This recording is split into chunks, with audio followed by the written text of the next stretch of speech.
let's transition and let's go to my top performers and most disappointing performers from the prior week. I give my top performer from a player's standpoint and my disappointing performer from a player standpoint, and also the team who I felt like had the best performance overall, team wise, in the prior week.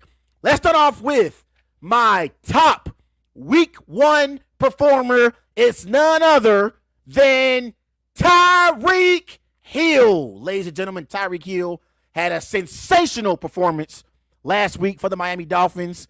11 receptions, 215 receiving yards, 2 touchdowns, and a win over the LA Chargers in week one. I believe that he is currently the best receiver in the NFL. He is my top week one performer. And let's go to my week one most disappointing performer.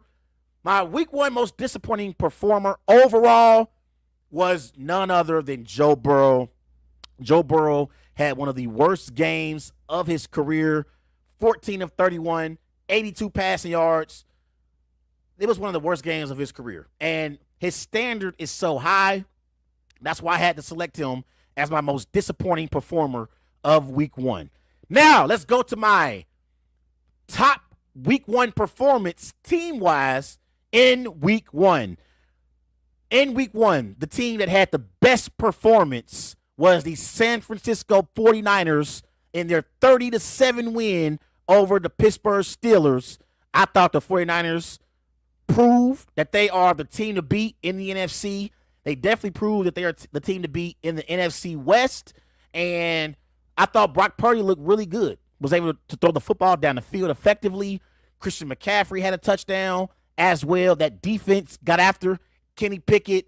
The 49ers was the best team overall from a performance standpoint in week one.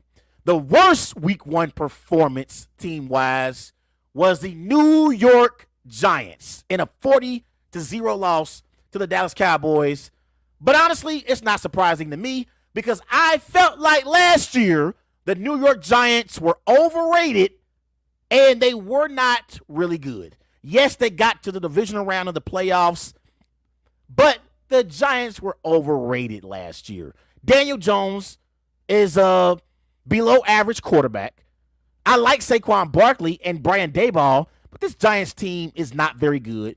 They're not going to compete in the NFC East. They'll finish third in the NFC East because they won't be worse than the Commanders, but they are not a playoff team. So it didn't surprise me that they got beat 40-0 to the Dallas Cowboys. The reason why they're on here is because they couldn't even score a goose egg for the New York Giants. They were my worst week one performers from a team perspective. So there you have it. Week one top performer, Tyreek Hill. Week one most disappointing performer, Joe Burrow. Best week one performance of the week team-wise was the San Francisco 49ers. And the worst week one performance team-wise was the New York Giants.